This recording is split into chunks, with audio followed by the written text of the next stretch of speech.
France Maghreb 2. France Maghreb 2. France Maghreb 2.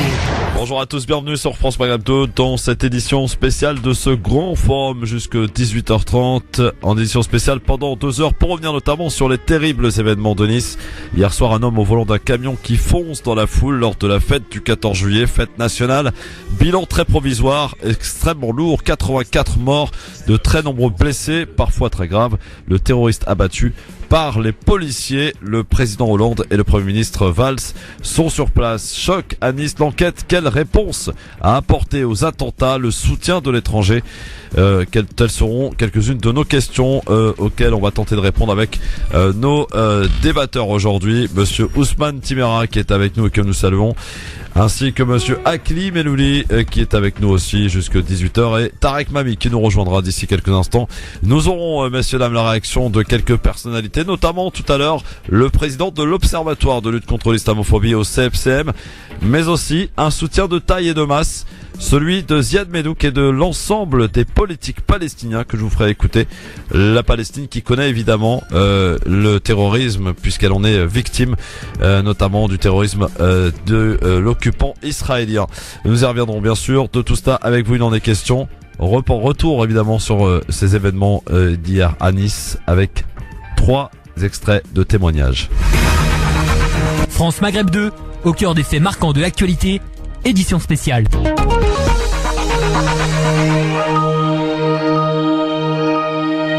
À un moment, on marchait et mon mari, il voit un gros camion blanc qui vient de loin, une allure, comme si c'était un nuage blanc qui s'approchait vers nous. Et mon gendre, il a pris les 3 filles, il les a mis sur le côté, il les a balancées sur le côté et le camion, il est passé. On voyait les gens sous les roues, les têtes partaient dans tous les sens. C'était horrible, il y avait des gens partout, c'était horrible. Je regardais le feu d'artifice avec des amis, on était ensemble et le feu d'artifice est arrêté. On a dit bon, on rentrait à la maison et on marchait, moi, mon copain qui s'appelle Jean-Marie avec sa famille, et on rentrait pour venir à Magnan. Et tout d'un coup, je lui dis regarde, il y a un camion qui est en train d'écraser les gens. Mais je lui parle en créole parce que je suis de la Guadeloupe. Et je lui dis il y a un camion qui est en train d'écraser des gens. Il me dit mais je comprends pas, qu'est-ce qui se passe? Alors j'ai dit peut-être que c'est un mec qui a perdu ses freins, qui a perdu le contrôle du camion et tout ça. Et tout d'un coup, mais les gens, il y avait plein de monde à terre et les gens, ils étaient là morts. C'était vraiment à trop savoir. Et lui, mon copain, il a entendu, à un moment, il y a eu des coups de feu. Chaque personne s'est cachée à droite à gauche, sont entrés dans l'hôtel le Palais de la Méditerranée. Mais j'ai vu le camion qui fonçait sur les gens et qui les écrasait. Et après, moi, ce que j'ai fait quand le camion s'est arrêté, j'ai entendu des coups de feu et je me suis caché. Il y a quelqu'un de la police qui nous a dit cachez-vous, et je me suis caché. Et après, quand c'est terminé, quand il n'y avait plus de bruit de fusil, on est parti. Et je suis parti, j'ai continué à marcher sur la promenade, et tout le long de la promenade, j'ai vu des corps des enfants. Il y avait des enfants, il y avait des vélos, il y avait plein de trucs, mais vraiment c'était horrible à voir. Tout le long de la route jusqu'à arriver à Magnan, j'ai vu que des corps couchés à terre et ensanglantés, et il n'y avait pas de vie. C'était vraiment horrible, c'était vraiment triste à voir. Je comprends pas pour quelle raison cette personne a fait ce truc-là, je sais pas. Avec des chars, etc. C'est-à-dire que tout l'après-midi, à partir de 17h, une foule énorme s'est entassée sur le promenade des Anglais. Je crois que je n'ai jamais vu autant de monde. J'ai mon cabinet ici depuis 2 ans. Je fréquente Nice pour des questions professionnelles, mais j'y viens souvent. Et là, il y avait énormément de monde. Et je peux vous dire une chose, que la remontée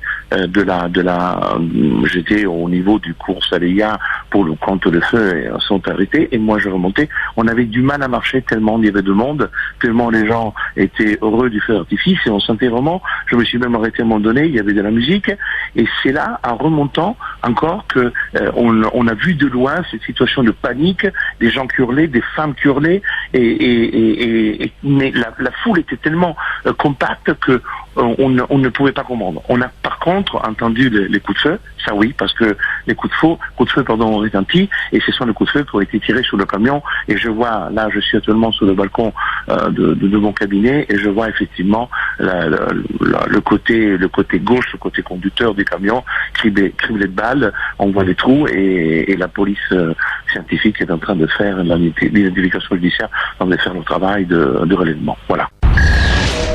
Témoignage donc, 3 témoins de cette horreur vécue hier soir à Nice, de cet acte terroriste, car c'en est un, qui s'est produit donc hier en pleine festivité du 14 juillet, feu d'artifice, promenade des Anglais, vous connaissez messieurs, Ousmane et Akli, peut-être y êtes-vous déjà allés pour quelques noms. Nice, vous connaissez? Je comptais y aller pour cet été, mais du coup... c'est peut-être la bonne période, du coup... refroidit un peu. Ouais. Akli, vous connaissez Nice? Je connais bien, je connais aussi les quartiers de Nice comme l'Ariane parce qu'on a nos réseaux et donc j'ai déjà été. Effectivement, c'est vrai que pour l'instant on est choc et je pense qu'effectivement faut y aller quoi. Je veux dire, il faut pas reculer, sinon ce serait faiblir devant ces fanatiques et ces barbares, quelles que soient d'ailleurs les motivations. Je crois parce que là ça a l'air un peu. Ouais, mais au-delà de ça, je crois qu'on peut pas se prévaloir de quoi que ce soit pour porter atteinte à la dignité, à la vie humaine. Je pense que là on atteint un seuil dans l'horreur, c'est-à-dire que des gens qui venaient avec des enfants, femmes, enfants, il y a quand même des enfants de toute origine d'ailleurs, parce que moi je comprends pas les médias, le traitement médiatique aussi me choque un peu, venir effectivement célébrer le 14 juillet, parce que vous savez comme le 14 juillet c'est la chute de la Bastille, c'est tout un symbole et tout ça, et mourir ce jour-là alors qu'on vient pour une date symbolique, une fête nationale, on est en vacances et tout, je crois que c'est quand même terrible et j'ai une vraie pensée pour les familles qui sont endeuillées et un peu un sentiment où je trouve pas les mots parce que c'est vraiment de l'horreur pure quoi. Ousmane, pardon, on est quand même sous état d'urgence. En fait, moi je suis comment dire. Il paraît. Mon cœur est assez triste et mon verbe assez faible parce que au fur et à mesure de ces attentats et de ces incidents qui se multiplient, nous sommes amenés à nous exprimer et à réagir, et puis à la fin on commence à s'habituer malheureusement. Et c'est ça qui est le plus malheureux. Mais c'est horrible à dire. Et donc du coup effectivement, indépendamment de ce qui se passe sur le plan politique, on ne peut être que choqué. Je suis encore vraiment sous le coup de l'émotion par rapport aux propos et aux extraits que j'ai entendus déjà depuis hier jusqu'à aujourd'hui et les extraits que tu viens de faire passer. Tant d'horreur. Et au fond, je crois que nous avons évidemment toute notre pensée pour les familles des victimes. La tristesse qui les étreint est la nôtre. Cependant, je souhaite ne plus réagir et essayer de réfléchir un peu plus en hauteur, même si c'est très difficile. D'essayer de relier cette violence d'hier par rapport à la violence qui habite le monde en ce moment dans certaines régions et dont nous subissons les conséquences, par rapport à la violence au niveau social, les manifestations. C'est une année extrêmement dure que nous avons traversée, que nous continuons de traverser. Et donc il faudrait peut-être, je pense en tous les cas, essayer de relier cette violence d'hier à l'aune de la violence globale dans laquelle se trouve notre société et réfléchir de manière beaucoup plus profonde sur l'origine de cette violence, l'origine sociale, l'origine politique, l'origine culturelle, et essayer d'agir sur les bons leviers et non pas seulement s'agiter. Et donc je reviens sur l'état d'urgence. L'état d'urgence, effectivement, on a peine à croire qu'on est en état d'urgence. L'état d'urgence... Qui va être prolongé d'ailleurs. On se dit même, elle est prolongée. Pourquoi? Puisque nous étions déjà en état d'urgence. C'est ça. Et donc l'état d'urgence ne permet pas de nous mettre en sécurité. L'état d'urgence qui permet de nous surveiller sans nous mettre en sécurité. Tel est le problème. Alors, je jette pas la faute sur quelqu'un. Je dis juste que peut-être que c'est l'occasion de revoir la politique qui a été mise en place. Non pas pour critiquer à droite à gauche, parce que c'est pas évident pour les forces de police, mais réfléchir de manière globale et lointaine pour pouvoir répondre à ces problématiques-là. Le traitement médiatique, Ousmane Timéra, vous avez tous aussi regardé, je suppose, messieurs, dames, les différentes chaînes d'information qui sont en masse. D'ailleurs, une chaîne supplémentaire d'infos en continu arrive au mois de septembre, celle du service public.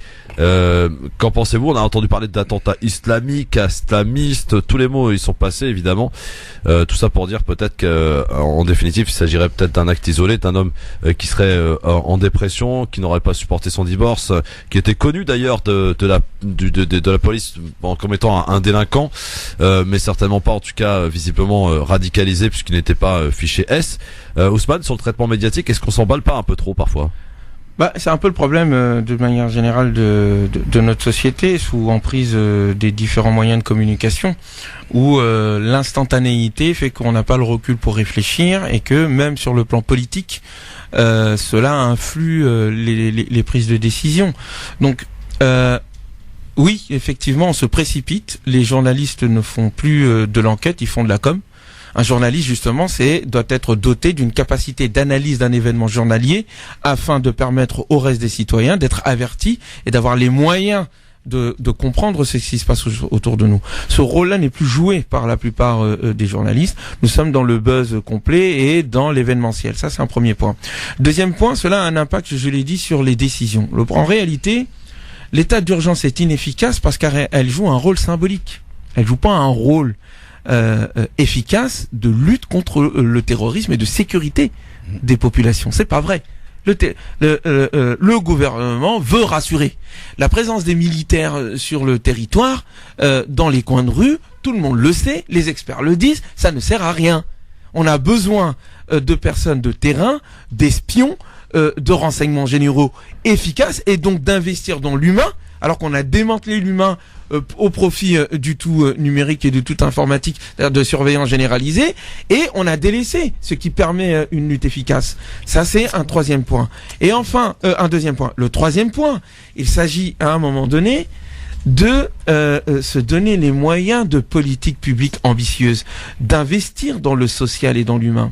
Comment ça se fait que l'ensemble des différentes personnes qui sont attrapées, qui sont des terroristes, que ce soit Mera, en passant par les Kouachi, en passant par les Abdessalam et autres, ont toujours les mêmes profils. C'est des personnes qui ont eu un parcours souvent social chaotique, un isolement familial que l'on connaît, et ensuite sont tous connus par les services de police. Sauf celui-là, ils sont pas tous connus. Celui-là, il est connu. Il est pas connu par les renseignements généraux. Voilà, c'est ça. Mais il est passé par la case police. Mais en plus, il est père de famille de 3 enfants apparemment. Non, et en plus, donc il y a quand même un délitement sur le plan social qui est présent. Ces gens-là sont le symbole de quelque chose de plus profond dans notre société. Lorsqu'à un moment donné, un fruit, un arbre dont les feuilles sont en train de tomber un par un, on peut accuser l'arbre. On peut accuser, les feuilles. On peut les brûler si on veut. Mais il faut peut-être s'interroger sur l'arbre qui les porte. Et l'arbre qui porte ces gens-là, c'est la société française. Il faut questionner les politiques publiques, les orientations des politiques publiques durant ces 30 dernières années. Le fait que les valeurs de cette société soient d'abord l'argent et la lutte contre le racisme qui donne la priorité non pas aux plus pauvres, non pas aux plus riches, non pas à l'humain, mais aux plus riches, et on veut régler le problème social par le remplissage des prisons. Mais je suis tout à fait d'accord avec ce que vous venez de dire. J'ai juste précisé, je pense que c'est pas ce que vous vouliez dire, quand vous disiez à un moment donné, quand vous faisiez le parallèle entre les conséquences de la colonisation qui voit venir sur son territoire des enfants de là-bas et les conséquences de la guerre qui voit venir ses conséquences sur le territoire.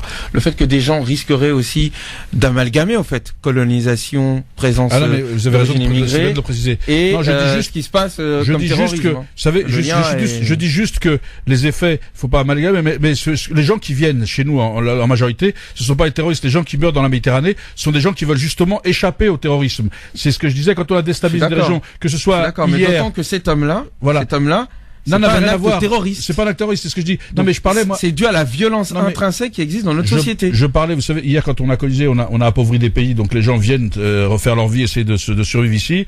Aujourd'hui, on a mis des pays en instabilité totale, et les gens essayent de fuir pour justement, c'est leur survie. C'est ça que je veux dire. Mais il n'y a pas de parallèle. Le parallèle est sur les mécanismes de migration. C'est-à-dire qu'on a accéléré des processus, les gens bougent, vous avez vu. Pardonnez-moi, je mets même pas le lien avec l'immigration. Je sais, voilà, c'est pour ça que je dis ça. Le problème, c'est la France. Il y a un problème profond, un malaise profond au sein de la société française. Il y a de la souffrance, de la misère dans ce pays. Sûr. Et beaucoup de frustration. Et on part du principe qu'il faut lutter contre le sécuritaire. Le tout sécuritaire n'est pas suffisant. Ça montre tous les jours les limites. C'est ce qu'a dit le premier ministre italien en disant, si j'investis 1 euro dans la sécurité, j'en investis dans la culture. Bon. Et c'est pour ça que je parle d'identité. Je parle d'identité parce que quand on est sur l'identité, quand on a une culture, on est capable de se construire. Et quand on parle de politique sociale, de tout ce qu'il faut mettre en place, c'est comme ça que les gens se construisent des repères identitaires. S'ils en ont pas, ils vont essayer de les trouver sur Internet, tout ça, qui sont galvaudés. Donc, il faut que nous donnions à un moment donné, que nous pensions des nouvelles politiques publiques qui prennent en compte déjà les valeurs qui fondent notre vivre ensemble. Ce pourquoi nous sommes ici, il faut qu'il y ait un projet de société. Ce qu'on n'a pas. Ensemble, Ousmane. Il n'est pas menacé par les terroristes autant qu'il est menacé par notre absence de projet. Il n'y a pas de projet. Je veux dire, des incidents. Donc, quand je dis que la France fabrique elle-même ses terroristes, je suis pas loin de la réalité, non? Je n'oserais pas dire ça parce que cette formule je la comprends, hein. Je la comprends. Mais les terroristes, comme les délinquants, comme les fous furieux, comme ce monsieur, les puissants meurtrières qui peuvent traverser nos sociétés à un individu, ne sont pas la fabrication consciente d'une société donnée. On Ils sont une résultante de politique. À un moment donné, il faut questionner la société sans dédouaner la responsabilité de ceux qui agissent ainsi. Pourquoi je dis ça? Parce que vous avez une religion qui est sans cesse stigmatisée dans les médias, par le monde politique. Vous avez aussi, et je crois qu'on a la mémoire courte, pendant 3 ans, de 2012 à 2015, je crois, on avait ces enfants mineurs qui sont partis en Syrie et qui avaient le droit de le faire, puisque je rappelle quand même que on leur a donné la possibilité de partir, alors que ce sont des enfants mineurs. C'est interdit à la base. On est un pays, comme je l'ai rappelé d'ailleurs Akli tout à l'heure, des plus interventionnistes dans les terrains de guerre à travers le monde. Je crois que c'était pas moins de 7 interventions dans 7 actions différentes. Donc aujourd'hui, on est en train de payer les conséquences de tout cela. Oui, moi aussi j'ai une grille de lecture. Moi, je profite pour saluer ceux qui se sont battus contre l'anticolonialisme et la domination et la liberté des peuples, comme Michel Rocard d'ailleurs, qui nous a quittés. Donc c'est ma grille de lecture. Donc moi, tout ce qui est effectivement ingérence, etc., me pose problème parce que vous savez, tout le monde le sait ça. Le règlement ne peut être que politique. Un règlement et quand il y a les armes, il faut les faire taire pour que on passe de façon politiquement. Et donc je pense qu'il y a beaucoup d'autres qu'avant moi qui l'ont dénoncé ça. Je pense que notre côté va-t-en-guerre parfois nous entraîne dans des situations qu'on ne souhaite pas, avec effectivement des répercussions qui peuvent être dangereuses pour la société française, et y compris à l'étranger quand vous voyagez, etc. Donc à un moment donné, c'est important de dire, je pense qu'effectivement aujourd'hui on a besoin de réinterroger nos politiques, de réinterroger la société. Et tu as raison de le préciser, Christophe, quand vous dites qu'effectivement aujourd'hui, quand on stigmatise une religion comme on le fait, et parce que ces gens-là n'ont rien à voir avec la religion. Excusez-moi de le dire, mais moi je ne vois pas le rapport avec la religion et ces actes barbares et terroristes. Parce que dans ces gens qui ont été fauchés et tout, il y avait autant de musulmans. Les premières victimes du terrorisme, c'est les musulmans dans le monde, hein. Parce que quand on parle en Libye, en Irak, en Syrie, etc., c'est quand même ça. Et donc à un moment, le fait de pouvoir faire ce lien ou d'essayer de leur donner quitus qui pourraient être les représentants et qui pourraient combattre au nom de l'islam ou de valeurs, etc., c'est leur faire trop d'honneur. Ces gens-là n'ont pas, ils sont pas dignes de revendiquer la religion musulmane, qui est une religion aussi respectueuse que n'importe quelle religion, et qu'il faut arrêter de stigmatiser, parce que la pratique religieuse, c'est différent. Le fait religieux et le prosélytisme religieux sont 2 choses différentes. Les gens en France, la plupart des musulmans sont dans le fait religieux, leur pratique, leur culture, et non pas dans le prosélytisme exacerbé d'une espèce de combat. Le djihad, c'est quelque chose d'intérieur, hein, quand on parle de djihad. Les gens galvaudés. Jihadness. Voilà. C'est intérieur. Et là, on nous expliquerait que le djihad, ce serait effectivement, c'est le côté, guerrier barbare de la religion musulmane. Non, c'est faire son introspection, etc. C'est se regarder tout, comme on le dit souvent, Jean, avant d'aller vers l'autre, essayer de regarder en soi, et d'essayer de se cultiver, quoi. Moi, j'ai un problème avec, Quel problème, Ousmane? Avec, cette justification. C'est-à-dire, on dit d'un côté, faut pas faire le lien avec l'islam, tout en disant, le fait que quand on dit, faut pas faire le lien avec l'islam, on est déjà en train de le faire, en fait. Mais parce qu'il est déjà fait, Ousmane, tu as raison. Mais justement, il faut pas rentrer là-dedans. Moi, depuis tout à l'heure, je donne une analyse sociologique et politique. Voilà, tout à fait. Je parle pas d'islam parce que le monsieur, il a même pas revendiqué, son appartenance. Alors que c'est nous qui déjà, sur le fait qu'il soit tunisien, les amis, il peut être un tunisien kafir. Il a le droit d'être chrétien ou juif. Non, mais c'est nous, encore une fois, qui c'est le jeu médiatique qui nous fait tomber là-dedans. Mais nous-mêmes, regarde, on a intégré le fait, c'est un Tunisien, donc c'est un musulman, donc c'est terroriste. Le mec, il a pas parlé d'islam. on a vu qu'il avait des problèmes personnels et psychologiques. Ouais. C'est un Français. Enfin, un Français. Non, il a une pas carte de français. séjour. De Mais il a grandi ici. Ouais. Bon, très bien. Il a passé sa vie ici quand même. Donc, il est le produit d'une société. Au lieu d'analyser sur le plan politique, sociologique et aussi personnel et individuel la raison d'être de cet acte-là pour y répondre, on évoque des problématiques sur le djihad et la religion qui ne nous permettent pas de régler le problème. C'est ça. Tout à fait. La classe politique est dans cette erreur.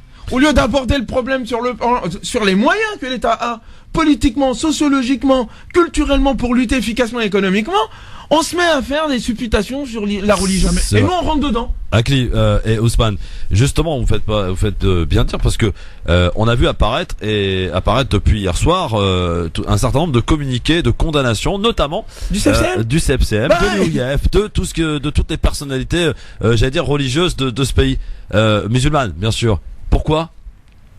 Parce que justement, comme les amalgames sont si ça n'a faits. rien à voir avec la religion, qu'est-ce qu'ils ont Non mais les amalgames sont quoi. faits, donc ils veulent les faire. Le problème qu'on a, c'est, vous avez vu cette campagne, au fait, c'est de fallait soit t'es avec nous, soit t'es contre nous. Donc du coup, on a créé cet effet pervers. Moi, je pense que d'abord tout le monde devrait, parce que tout citoyen est concerné. Pas parce que t'es musulman ou pas, parce que t'es citoyen français. Oui, mais aujourd'hui, quand t'es musulman, on entend à longueur de journée de la part des médias, mais aussi de la part de certaines personnalités, vous devez vous justifier parce que vous n'êtes pas eux, c'est pas en votre nom, etc. C'est ce que je te dis. Pas en notre nom, j'ai vu la campagne que j'ai passée d'ailleurs. Je vais t'expliquer quelque chose. C'est ce que je disais. Quelqu'un m'a dit un jour, vous en tant que musulman, je l'ai regardé en plaisantant, je lui ai dit mais qui t'a dit que j'étais musulman? Parce que je pense qu'il faut arrêter de nous interpeller. Je n'ai pas, c'est pas en tant que musulman que je m'exprime, mais comme le disait Ousmane, c'est en tant que citoyen français, binational, en tant que, enfin, je veux bien tout, mais et pourquoi m'assigner à résidence religieuse alors qu'on est en train de dire que dans un pays laïque? Et on le fait pas pour d'autres religions, quels que soient les actes qui sont commis. Donc à un moment donné, je dis juste, et je réponds à ta question quand tu disais, oui, il y a aujourd'hui cette espèce de je sais pas quoi, de fantasme, de délire, d'assignation à résidence d'une certaine population qui va à l'encontre des principes de la République et qu'il faut cesser. C'est pour ça que je disais le traitement médiatique moi me gêne beaucoup parce que on continue avec ces vieux clichés, ces amalgames et puis on est dans le voyeurisme et dans pas mal de choses et je trouve ça d'une indécence et d'une indigne. Et déjà on avait l'horreur de l'acte, de la barbarie, de ce fanatique qui soit, parce que je sais même pas s'il a raison de précision, c'est pas chirurgien mais c'est un fanatique d'autre chose, c'est un malade, c'est ce qu'on veut.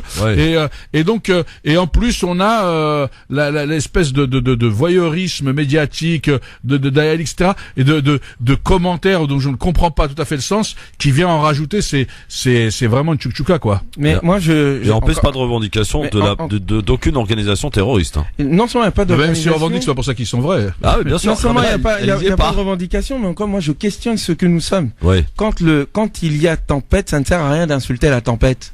Il faut s'enraciner. Quand les médias jouent leur rôle, bravo. Ils jouent leur rôle. Qu'est-ce que vous voulez dire? Tout le temps, on accuse les médias. Ouais, quoi. Les médias jouent leur rôle. La question, c'est pourquoi est-ce que nous sommes des pantins, c'est ça? Non seulement des pantins, mais surtout on n'a pas, on dirait, on n'a pas d'intestin, on n'a pas de NIF. On n'a pas de vision autonome, on n'est pas autonome. Donc on est sensible à ce que les médias nous disent. Nos élites, nos leaders musulmans sont tous sauf des leaders. Ouais. Ces personnes-là, avec tout le respect que j'ai pour eux, réagissent au lieu d'agir. Il aurait fallu attendre avant de réagir la nuit même. Parce qu'ils ont anticipé en disant, vous voyez, c'est l'islam et compagnie, comme nous tous d'ailleurs. Alors qu'il aurait fallu qu'ils attendent, qu'ils aient l'ensemble des informations, comme d'ailleurs le Coran le leur demande. Lorsqu'un pervers vous vient avec une information, attendez, vérifiez l'information, essayez de savoir ce qui se passe avant de lancer des communiqués pour histoire de dire c'est pas nous. Le c'est pas nous en y répondant parce que les médias nous y accusent, c'est nous qui allons entendre les médias, on n'est pas obligé de répondre. On n'est pas obligé d'agir en fonction de ce que les médias nous disent. Agissons en fonction d'une vision, d'une politique à long terme et de leaders politiques qui se respectent et qui n'ont pas besoin d'être des bénis oui. Nous avons des leaders qui sont pas à leur place. Et j'en appelle à la jeune génération musulmane que nous sommes. Il est temps que nous prenions nos responsabilités. Alors, que nous prenions les places et que nous fassions en sorte d'avoir un discours cohérent qui ne soit pas béni-oui-wiste, qui soit républicaine, musulmane, forcément humaine. c'est marrant parce que Ousmane, tu disais qu'effectivement, il faut pas faire la référence aux musulmans, etc. pour le truc, et tu dis j'en appelle aux jeunes musulmans. Mais et parce donc que on est concerné aussi. Voilà, non mais il faut faire attention dans les paroles parce que moi j'en appelle à tous les citoyens qui ont envie de bouger dans ce pays. Et l'autre élément qui est important quand tu dis qu'il faut s'enraciner, la formule est belle, et c'est pour ça que je parle d'identité. L'enracinement, c'est l'identité. C'est quoi l'identité aujourd'hui française? Non, mais on a une identité qui est complexe. Et donc si on la maîtrise pas, je vois bien moi avec les jeunes de génération qui ne connaissent pas par rapport à leurs origines, qui font une quête, etc.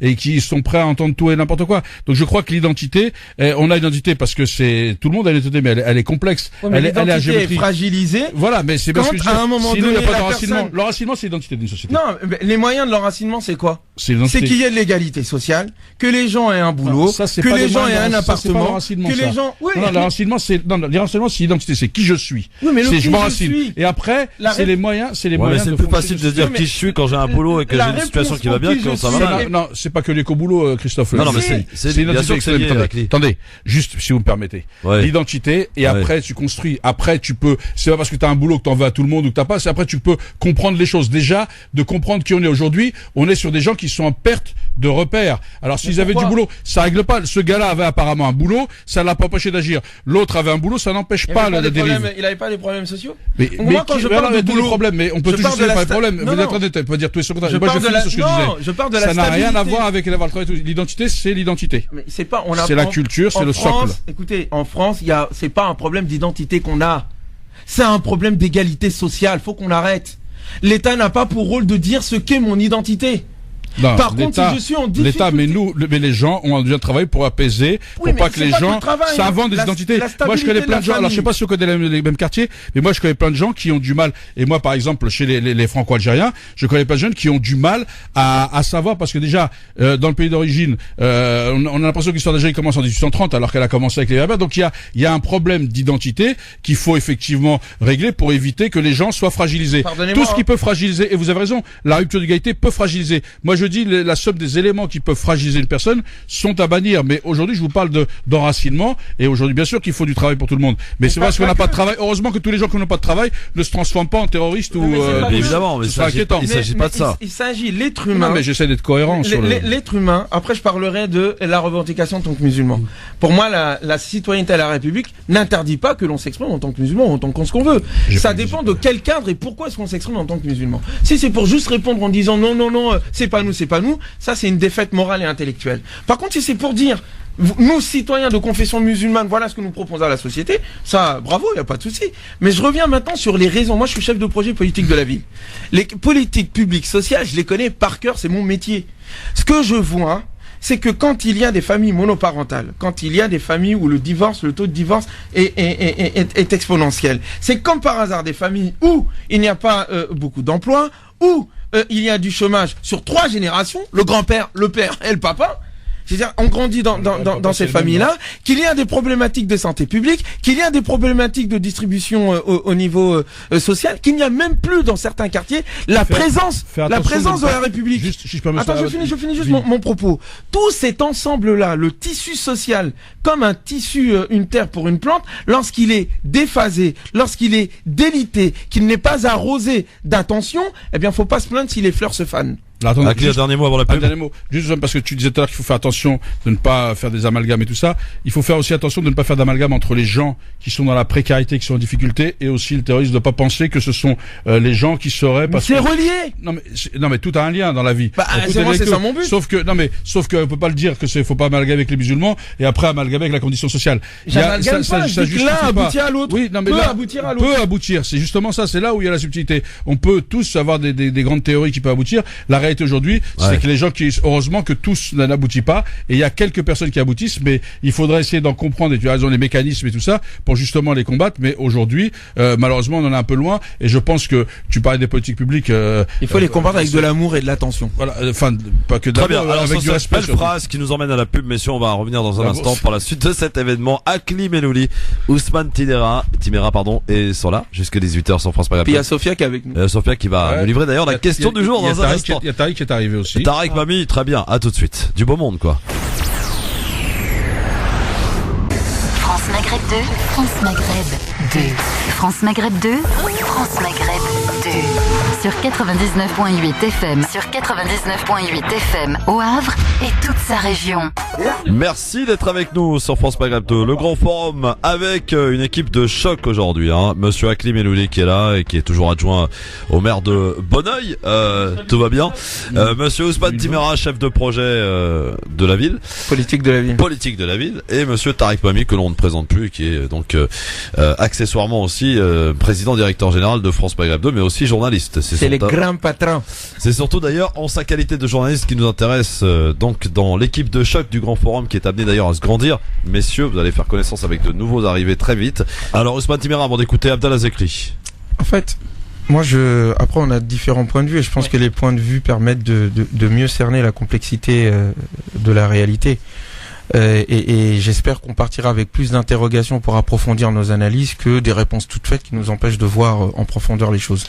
Mais moi, mon propos, je veux être pragmatique et essayer de régler les problèmes. L'identité, c'est pas quelque chose qui se décrète. Si c'est ça le problème s'il y a un problème d'identité, il y en a sans doute, ça se décrète pas. Donc il faut qu'on agisse sur sur quoi on peut agir. Sur le plan politique. Oui, mais ça se construit avec différents leviers. Eh ben oui, c'est ça. En l'occurrence, et avec d'autres. Différents leviers. Oui, et avec d'autres, parce que il faut pas qu'on laisse l'impression que notre identité franco-musulmane doit être construite par les musulmans. Oui, mais moi, mon problème, il est, encore une fois, moi, je fais même pas le lien avec, pour identifier le problème, je ne parle pas d'identité musulmane. Tout à fait. Pour parler de solutions, là, je parle des musulmans. C'est la différence que je disais. Tu as le droit. C'est qu'à un moment donné, merci de me donner ce droit, cher ami. C'est qu'elle a répondu. Je vais l'utiliser avec plaisir. Mais ce que je veux dire par là, il faut nuancer. Il faut avoir une analyse beaucoup plus pointue. Moi, je veux régler les problèmes en tant que soit homme politique, si j'en étais un, soit en tant que penseur. Tu voudrais dire que nous, on ne veut pas les régler? Non. Je plaisante. Donc, je vais essayer moi, je plaisante pas, j'ai envie d'être pointu dans mon analyse, que les propos sont importants. Moi, je suis sérieux. Et donc, je voudrais qu'on me laisse finir mon propos. Donc, ce que je veux dire, tout simplement, ici, en termes de solutions, parler d'identité, c'est du vent. C'est comme les Byzantins qui parlaient du sexe des anges pendant que vous avez des problèmes. Ça veut rien dire. Ils ont trouvé à la fin ou pas? Ils l'ont pas trouvé, sont tous fait détruire à la fin. On sait comment ça finit, ces histoires-là. Il faut être efficace. Donc, à un moment donné, l'efficacité, en termes de politique publique et dans notre vivre ensemble, c'est la culture, l'égalité, la fraternité, mettre de l'argent là où il faut en termes de développement social, d'épanouissement humain, de citoyenneté partagée et réelle. Et ça c'est de l'incantation. Non, c'est pas de l'incantation, ce sont des leviers de politique publique. Aujourd'hui, la priorité, c'est de donner un peu à la sécurité, histoire de rassurer les gens, pendant qu'on est en train de les bouffer sur le plan des finances et sur le plan de l'égalité. Voilà ce qui se passe. Je finis mon propos sur une histoire du Coran. Elle est universelle. Et c'est là que je parlais à un moment donné, quand j'identifie le problème, je ne parle pas d'islam, mais quand je propose une solution, je parle d'islam. Quand le Coran parle de Pharaon et de sa politique, il faut analyser les propos coraniques. Il parle du fait que Pharaon, sa politique, c'était de réduire en esclavage le peuple d'Israël, une partie de la population, pour l'exploiter. Et comment il s'y prenait? En divisant, en faisant en sorte que la catégorie supérieure soit contre la catégorie inférieure. Et en faisant en sorte que les enfants mâles soient détruits physiquement ou autrement, et que les enfants féminins, les filles, soient exploités. Ensuite, qu'est-ce qu'il dit à la fin? Quand Moïse sort du palais, de son quartier chic, pour pas parler d'autres endroits, il va immédiatement dans les quartiers. Et qu'est-ce que le Coran décrit? Il voit immédiatement une scène de bagarre entre l'Égyptien et l'Israélien. La question, c'est de savoir d'où provient cette animosité entre Israélites à l'époque et Égyptiens. De la politique menée en amont par Pharaon. L'esprit qui voit pas plus loin qu'au bout de son nez verra peut-être un voyou israélite en train de tabasser un Égyptien. L'esprit qui a une vision de long terme comprendra que cette animosité entre ces deux peuples-là est la conséquence d'une politique. Je parle de politique. Et donc, il s'agit à un moment donné en tant que chef d'État, en tant que collectivité démocratique, qui sommes la 6e puissance mondiale, de se donner les moyens efficaces sur les 10 années à venir, les 15 années à venir, et pas au coup par coup en fonction des propos de BFM TV, de régler le problème de l'inégalité sociale. Ousmane Timera, Terak Mami et Hakim Eloui, ils sont là. Condamnation donc des politiques palestiniens aussi, c'est ce qu'il nous a dit, y compris le Hamas, la Palestine et Gaza, qui connaît d'ailleurs le terrorisme puisqu'ils en sont les victimes de ce terrorisme israélien entre autres. Qu'est-ce que ça vous évoque tout cela, mon cher ami Ousmane Timera? Bah écoutez, je trouve ça très bien. Je trouve que ce monsieur prenne la parole et présente ses condoléances, surtout dans le contexte dans lequel nous nous trouvons, est une chose à saluer. Non pas parce que c'est juste un Gazaoui, un Palestinien ou quelqu'un qui travaille au niveau d'Al-Aqsa, ouais, mais parce que c'est un être humain qui se sent en congruence avec les autres êtres humains. Et je pense qu'il serait bon aussi que nous soyons, nous Français et Européens, sensibles en retour à ce qui se passe aussi dans d'autres pays. Que nous ne soyons pas juste sensibles à ce qui se passe au niveau de nos frontières. Certes, ce sont les nôtres qui sont morts hier et qui meurent par l'action ignoble de ces terroristes-là, mais ces terroristes aussi agissent ailleurs. Et ils ne sont pas que musulmans d'ailleurs. Je suis aussi absolument tout en congruence par rapport à ce qui se passe aux États-Unis. Et ces actes de barbarie de part et d'autre qui se passent et qui risquent de mettre ce pays à feu et à sang par rapport aux problèmes de race. Que ce soit les problèmes de race, que ce soit les problèmes sociaux, que ce soit des problèmes d'ordre religieux, c'est toujours le même fond, c'est-à-dire l'humain qui a du mal à reconnaître en l'autre un autre être humain. Soit parce qu'il lui dénie son humanité en lui refusant l'égalité sociale, économique et autres, soit en se targuant d'être le summum de l'humanité et que les autres ne sont nés que pour être des moins que rien. Et ça pose des problèmes partout. Mais j'aimerais quand même indiquer un certain nombre de choses par rapport à ce qui se passe en France.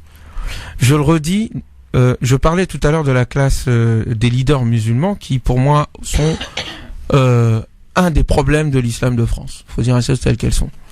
On a une sorte d'église musulmane qui n'en a même pas les moyens, qui passe son temps à débattre sur ces sujets qui sont déjà traités, la lune, pas la lune et compagnie, et sur les questions de fond qui concernent la présence des musulmans ne le sont pas. Mais je m'adresse aussi, nous avons un problème au niveau de la classe politique française. Nous avons une classe politique médiocre. Et je m'en rends compte au fur et à mesure de mes avancées dans le monde professionnel comme de mes rencontres. On a une classe politique qui n'a pas de vision, qui n'a pas de profondeur historique, qui est dans la gesticulation, qui est dans le fait de rassurer sur le plan émotionnel la population en vue de gagner les prochaines élections. D'où le fait qu'à chaque fois, nous recommençons, c'est les mêmes déclarations à chaque fois pour chaque événement. Ça, c'est le signe d'une pathologie, d'une crétinologie d'une société. Normalement, une fois, on tombe dans le piège, une deuxième fois encore, la troisième fois, c'est bon, on est aguerri. On arrive à avancer. Mais le fait de se suffire à des déclarations de principe, ça fait que on s'attend à ce que demain il y ait encore d'autres problèmes. Donc la classe politique française est problématique et donc je m'adresse à la jeunesse. Alors c'est qui la jeunesse? Quiconque. Non, je ne suis pas je suis pas en campagne. Tout le monde pose problème sauf toi. Non, je ne suis pas en campagne. Je suis un penseur engagé, je veux changer le monde. Pour moi, les propos et le verbe que je tiens au sein de ce micro portent une responsabilité, une volonté de changer les choses. C'est ce que je veux. Arrête de te comparer. Quand je te dis que c'est rouge, tu me dis pour moi ça veut dire que nous autres ici on ne le serait pas. Faut faire attention, c'est au mot. Non, Harry, si c'est important. Tu dis la parole à la société. Moi, je me permets pas de dire moi je dis des choses sérieuses, les autres ne diraient pas un truc. Faut faire un débat. Si t'as un problème avec toi-même, règle-le. Moi je dis que mon propos il est sérieux. Tu en déduis que toi je parle de toi. Je parle pas à toi. Je parle dans le micro. Laisse-moi finir parce que là c'est un propos sérieux. Je souhaite à un moment donné. Moi le débat que j'ouvre n'est pas sérieux. Non, là le débat que tu ouvres. Si c'est sérieux, ça veut dire qu'il faut faire attention de ne pas. Tu dis qu'il faut partir avec plus de questions qu'on apporte de réponses, mais tu as les réponses à tout. Donc très bien. Donc alors je vais donner mes réponses. Voilà, c'est pas avec toi que je débat ici. Je dis juste qu'il y a des enjeux. Nous avons une classe politique qui est problématique. Si tu es pas d'accord avec ça, c'est ton propos. Attends ton tour. Tu diras ce que tu as à dire. Je dis juste tout simplement que nous avons la responsabilité à un moment donné. Il y a des révoltes. Il y a Nuit debout, il y a toute la jeunesse du monde, que ce soit dans le monde arabe, que ce soit aux États-Unis, que ce soit en Amérique latine, que ce soit en France, qui a un malaise avec le monde dans lequel nous sommes aujourd'hui.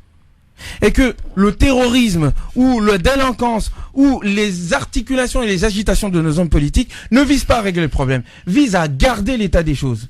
Donc à un moment donné, prenons nos responsabilités. Ayons une pensée profonde, mondiale, universelle, qui arrive à relier les petits événements avec l'ensemble des événements qui se trouvent dans le monde. Premièrement. Deuxièmement, ayons la volonté d'avoir une fraternité humaine.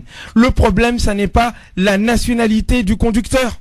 On s'en fout qu'il ait qu'il ait une carte de séjour et qu'il soit d'origine tunisienne. C'est un faux débat, ça. C'est un débat raciste. Et s'il était français de souche, on aurait dit quoi? Tout va bien? Tant mieux? Oh! Dieu merci. C'est un Français?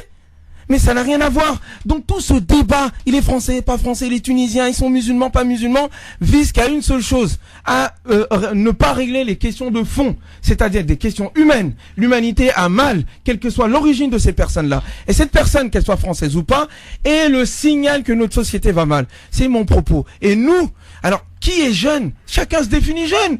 Moi, je m'en fiche. Monsieur Tarek Mami a l'air sans doute, vu ses idées et son propos, est bien plus jeune que la plupart des députés du Front National qui siègent au Parlement. Les retraités. Ou les sénateurs, vieux monsieur qui sont par là. Et il y a plein de jeunes que j'ai rencontrés à Sciences Po. Ce sont des vieux mecs. Donc moi, quand je parle de jeunesse, je parle pas d'âge seulement. Je parle de capacité de penser le nouveau. D'avoir la capacité de rêver. De se dire qu'après l'hiver, il y a le printemps. À la télévision, on nous dit que rien n'est possible. Quand on vote contre l'Union européenne et sa politique néolibérale, on dit qu'ils sont racistes. Le monde ne va pas. Donc il ne faut rien attendre de cette classe politique. Il ne faut rien attendre de nos classes dirigeantes musulmanes. Il faut créer le monde.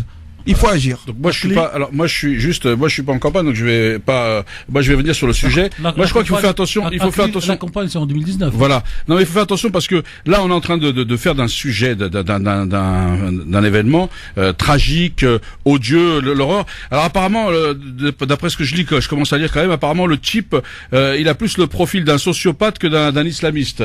Et donc il faut faire attention et donc on commence à savoir sur la personnalité. Alors il vivrait mal son divorce, etc., etc. Donc du coup, il faudrait changer tout le monde entier parce qu'il y a des gens qui... Donc il faut faire attention de ne pas tomber dans un excès. Et après, moi je crois qu'à un moment donné... Non, mais tu me montres le politique que tu es, les propos que tu vas me tenir, me montre que tu vois pas à long terme.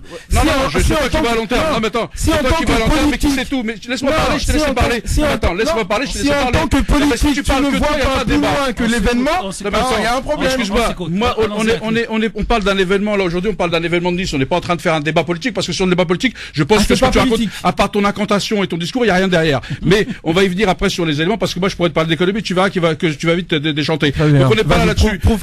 Non, mais moi, je suis pas là pour faire étaler la confiture. On me parle sur un sujet, je réponds au sujet. Donc je suis pas là pour faire une campagne, moi j'ai pas besoin de ça. Mais je finis. Donc aujourd'hui, on voit bien le profil de la personne et on voit comment, avant de connaître ces éléments-là, moi ce qui me dérange, c'est avant de connaître ces éléments-là, comment on a qualifié et toute le fantasme qui s'est mis autour.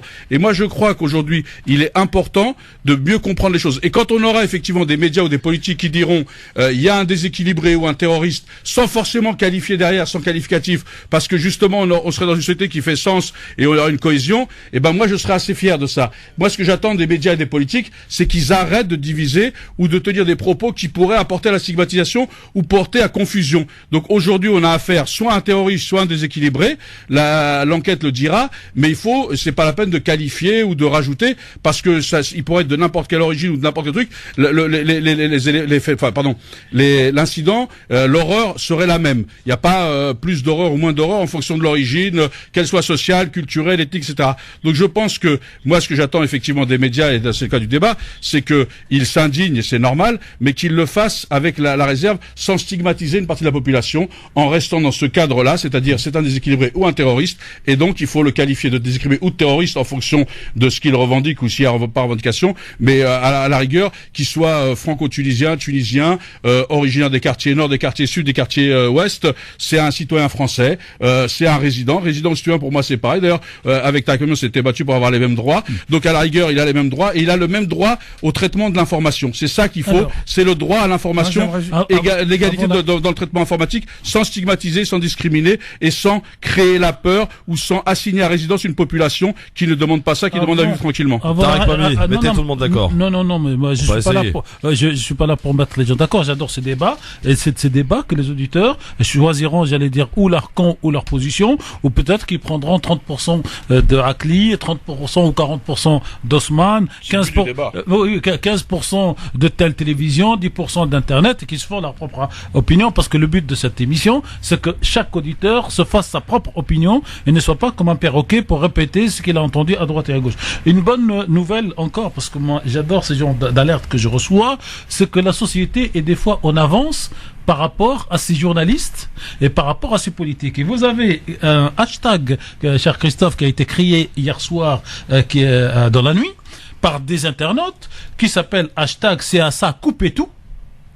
Et qui a beaucoup tourné, et le CSA a fait un communiqué ce matin pour dire que c'est la première fois que le CSA est saisi, est interpellé de la sorte par les internautes, et que le CSA, ce qui est très rare, a reçu dans la nuit 150 ce qu'on appelle formulaires de contestation, qui disent ce que nous sommes en train de voir sur les chaînes de télévision continue. Non mais est horrible, parce que c'est pas le rôle des télévisions de passer une interview d'un monsieur assis par terre à côté du corps de la femme, de sa femme décédée. Et ça, les journalistes ne peuvent pas faire. Et France Télévisions, qui a fait donc cette interview, vient de diffuser ce matin une espèce de communiqué. Et c'est ce qu'on dénonce depuis tout à l'heure. C'est-à-dire que le journaliste, il n'est pas un voyeuriste. Un journaliste doit regarder et faire le résumé. Et donc, c'est pour ceux qui veulent soutenir ce hashtag, ils font le hashtag CSA Coupez tout. Et peut-être qu'effectivement, je vous rappelle qu'on a peut-être pas France Maghreb 2 quand même.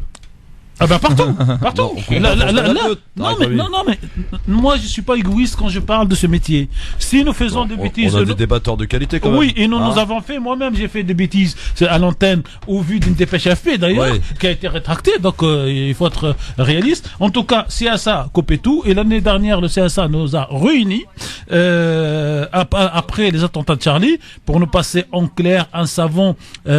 Déontologique, pas professionnel. Ils nous disent vous êtes libre, les journalistes, faire ce que vous voulez, mais essayez de vous mettre à la place de téléspectateurs. Alors j'espère que j'ai pas fait perdre les idées à Osman pour réagir encore et pour avoir quelqu'un de Nice en direct. Et oui, nous sommes avec Monsieur Essoui d'ailleurs qui est le président, pardon Osman, mais nous allons l'accueillir si vous me permettez. Osman, avant de t'avoir coupé, j'espère que tes idées sont pas parties. Non, mais quand on entend ça, Manuel Valls. Quand on entend ça, en quelque sorte, l'identité et tout ça, on a toute l'année pour en parler. Moi, ce qui m'intéresse dans les débats d'aujourd'hui, c'est que l'acte terroriste frappe n'importe qui, n'importe où, sans prévenir. Et que tous ceux qui ne se sentent pas être humains ont le droit de rentrer dans une catégorie quelconque. Tous ceux qui se croient être humain comme tous les autres et citoyen dans ce pays, et citoyen pour moi, pour Akli, pour quelques autres, j'allais dire de la vieille génération, citoyen c'est pas avoir la nationalité sur un passeport ou sur une carte de résidence. Citoyen c'est celui qui vit sur un territoire et qui participe à la vie sociale, économique, culturelle, tout ce que vous voulez, parce qu'on peut être un petit personnage de 65 ans avec une carte séjour depuis 40 ans, mais on peut avoir construit les autoroutes de la France sur lesquelles les messieurs qui achètent les Porsche peuvent rouler. Et pour nous, ce sont des citoyens. Et donc c'est cette notion qui nous intéresse. Ceux qui ne se sentent pas citoyens appartenant à ce pays, à la limite c'est leur problème, et ils ne peuvent pas parler ni au nom d'une communauté, ni au nom d'un groupe social, classe sociale ou religieuse. Ousmane. Oui, tout d'abord, je suis très touché par rapport aux propos qui viennent d'être tenus. J'ai mal au cœur pour ces familles qui attendent et pour cette touriste d'avoir des nouvelles de est-ce qu'il est mort, pas mort. Enfin, c'est extrêmement douloureux. Ça, c'est un premier point, et encore une fois, toutes nos condoléances et notre affection les accompagnent pour cela. J'ai peur de perdre mon idée. Vraiment. Lors du Bataclan, c'est une citoyenne tunisienne de passage à Paris qui est morte donc devant un café. Lors de l'attentat terroriste à Istanbul dans l'aéroport, c'est un médecin tunisien de passage en Turquie qui est parti chez son fils.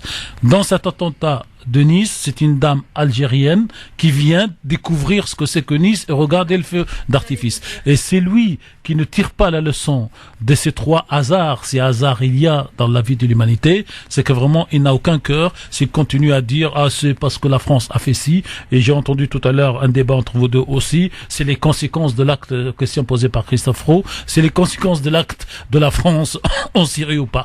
On doit à certains moments se dire qu'un acte terroriste, il doit avoir la même qualification partout dans le monde, quelle que soit la personne qui le subit, quelle que soit la personne qui le fait. Merci Ousmane.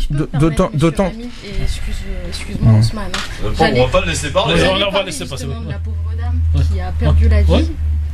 Son enfant a témoigné dans un journal et vraiment c'était très touchant. Elle a dit que sa propre mère portait le foulard, était musulmane pratiquante. Mais il ne faut pas s'arrêter à ça. Il y a eu des vies qui ont été perdues. Et le pire à plaindre, certes, il n'y a pas de pire dans la cruauté, mais le pire c'est les enfants. Les enfants, ils y sont pour rien. Donc c'est pas parce que la personne est musulmane, française, algérienne, tunisienne, américaine. Non, c'est une vie qui a été enlevée. Donc je voulais juste préciser ça, monsieur Mami.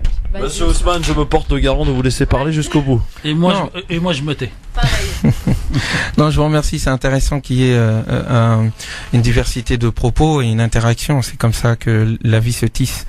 Mais pour revenir à mon propos, que l'on soit clair, il faut que l'on définisse d'où on parle et vers quoi on parle. Moi, je ne parle pas. J'ai déjà dit ce que je pensais du politique. J'ai déjà dit ce que je pensais des médias. Donc, mon propos ne peut pas s'arrêter en tant que personne qui pense et qui essaye de proposer des solutions. C'est mon rôle, c'est ce que je veux faire dans ma vie. Bon, et c'est ce pourquoi je m'adresse ici, je parle dans ce micro. Et donc j'ai un objectif quand je m'exprime. Cet objectif, c'est pas contre un tel et un tel ici présent. En fait, c'est pas ça mon propos. J'ai une vision, je la propose, et ensuite on en débat. Donc je pense que s'arrêter à juste dire il faut que les médias arrêtent de stigmatiser ou que les politiques arrêtent de stigmatiser, ça suffit pas. C'est pas suffisant. Ouais. On vient pas ici pour dire ça. Il faut aller plus loin dans le débat, dans la discussion. Premièrement. Deuxièmement, il faut que, à un moment donné, nous fassions le lien. Dire juste qu'il y a eu 84 morts. Tout le monde le sait qu'il y a eu 84 morts. Et on est tous tristes. Mais il faut aller plus loin. Est-ce qu'il y a un lien avec d'autres événements? On a vu que ça n'avait pas à voir avec le terrorisme. Moi, c'est pour ça tout à l'heure, mon analyse n'a rien à voir avec ce qui se passe là-bas. Puisque le monsieur ne revendique rien du tout. C'est un forcené. Très bien.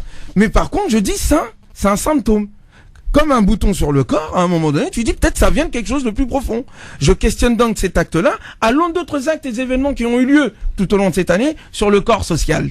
Et je pose la question, est-ce qu'il n'y a pas un problème, un mal plus profond dans la société française et qui se relie aussi avec un mal plus profond dans le monde? À partir de là, je pose un diagnostic et je dis qu'il faudrait peut-être réparer l'humain. Comment on répare l'humain? Par plein de biais. J'ai donné quelques exemples, je vais pas venir dessus. Mais si on n'est pas capable, à un moment donné, en termes de vision, de faire un lien avec tout un ensemble de phénomènes sociaux pour apporter des réponses complexes, on est mort dans le film. Je vous le dis dès le départ. Merci docteur Timérin. Dans un instant, on va faire la pub même tout de suite. Et dans un instant, je vous poserai la question suivante à laquelle vous serez amené à répondre, s'il vous plaît, et assez brièvement, parce qu'il nous reste très peu de temps. Est-ce que le politique est à la hauteur, des événements, de la gravité des choses? Et on écoutera Manuel Valls à la sortie du conseil de défense ce matin. À tout de suite.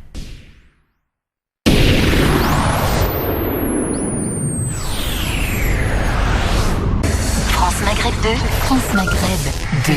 France Maghreb 2. France Maghreb 2.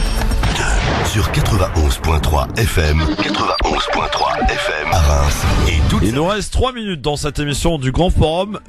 Juste pour répondre à cette question et faire peut-être cette analyse de fin, j'allais dire, de cette émission. On a essayé d'avancer, de débattre, d'échanger. Mais juste avant, je vous propose d'écouter à la sortie du Conseil de défense ce matin l'intervention de Manuel Valls sur le pavé. Il va nous prendre pavé de l'Élysée. Il va nous prendre 40 secondes sur les 3 minutes. Ouais, c'est ça. Mais on écoute Monsieur le Premier ministre quand même. Respect à Monsieur le Premier ministre. Le président de la République a décidé un deuil national déclaré pour les 16, 17 et 18 juillet en hommage aux victimes. Les drapeaux seront mis en berne sur nos édifices publics dès aujourd'hui. Nous voulons dire aux Français, et avec beaucoup de force, nous ne céderons pas. La France ne cédera pas à la menace terroriste. Nous avons changé d'époque et la France va devoir vivre avec le terrorisme. Et nous devons faire bloc. C'est le message du président de la République. Manuel Valls ce matin sur le balcon de l'Élysée à la sortie du Conseil de défense, qui souhaite prendre la parole pour une petite intervention et répondre surtout à ma question. Est-ce que le monde politique, les politiques sont à la hauteur de ce que vit actuellement la France, justement de ce terrorisme dont Manuel Valls fait allusion? Enfin, Oui, moi je pense qu'il faut faire attention aux questions et au simplisme, parce que enfoncer les portes ouvertes et des incantations, moi je m'en méfie toujours. J'ai connu ça fait assez longtemps que je milite pour connaître ça. Je pense qu'aujourd'hui les choses sont beaucoup plus complexes que ça. Je pense qu'aujourd'hui effectivement on a un gouvernement qui est complètement largué, parce que devant l'ampleur des choses et devant les actes commis, c'est vrai que c'est jamais simple de trouver des réponses, parce que faut qu'on y accasse, et ça c'est facile quand on n'est pas aux manettes. Donc ça moi je maîtrise depuis très longtemps ces discours-là. Mais en l'occurrence, là, je pense que le problème qu'ils ont, c'est qu'effectivement, ils n'ont pas les moyens de leur politique. Donc là aussi, il y a un vrai problème. Je pense qu'on voit aussi qu'il y a quand même un peu de la préparation. On voit bien, tu parlais tout à l'heure, Tariq, pour parler loin du rapport qui a été remis pour qu'il y ait une plus grande synergie entre les services. Ils sont incapables de le mettre en œuvre. Donc j'ai l'impression qu'aujourd'hui, on a un pays qui est certes difficile à réformer, mais j'ai l'impression que il faut pour travailler, il faut des valeurs. Et donc aujourd'hui, j'ai l'impression qu'avec la d'urgence, la gauche est en train d'essayer de s'asseoir un peu sur un certain nombre de valeurs, et donc ça me dérange un petit peu. Je pense qu'on peut avoir les mêmes politiques, on peut être ferme, mais juste, et c'est vrai qu'aujourd'hui, on ne va pas régler les problèmes que en mettant des moyens sur la sécurité. Il faut mettre des moyens sur la culture, sur l'éducation. On parlait tout à l'heure d'éducation, on parlait d'un certain nombre de choses. Je crois qu'aujourd'hui, on a un gouvernement qui a du mal un peu avec la situation, et même si on peut dire que les choses sont plus complexes que ça, mais en l'occurrence, 15 secondes. Il faut aller de l'avant. Écoutez, s'ils étaient à la hauteur, ça se saurait. Donc non seulement ils n'ont pas les moyens, mais surtout ils n'ont même pas les idées de leurs actions. Merci. Voilà, donc ils sont pas à la hauteur. Merci. Tarek, peut-être un petit mot rapide. Très vite. Nous n'avons pas Chirac ou De Gaulle au pouvoir aujourd'hui. Nous avons des gens qui font de la reproduction sociale politique et qui ont une vision très micro politique, très court-termiste. Voilà, la réaction. S'ils avaient une vision, ils commenceraient par être logiques avec eux-mêmes. On ne peut pas encourager ou laisser faire des jeunes aller en Syrie et après les condamner. On ne peut pas condamner un Nusra et passer des contrats avec le Qatar et avec l'Arabie Saoudite. On ne peut pas alimenter l'alimenteur du terrorisme financier et être copain du wahhabisme.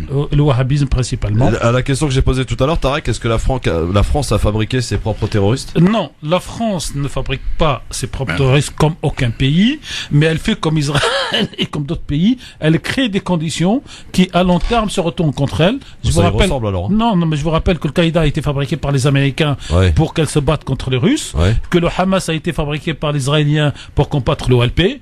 Et vous avez donc aujourd'hui les conséquences. L'arroseur arrosé, c'est ça. Al-Qaïda a été créé dans un contexte d'invasion américaine et dans les prisons américaines. Oui, tout à fait. Non, mais c'est étrange. Mais en clair, les politiques font, comme dit Osman, dans le court terme pour gagner ce qu'ils pensent être une bataille facile, sans jamais réfléchir. Je veux dire, si Bush avait un grain de sable dans la tête, jamais il n'aurait attaqué l'Irak pour sortir et ouvrir la boîte à Pandore. Merci Tarek Mami, merci Akli, bonnes vacances Akli, je crois que tu pars en vacances.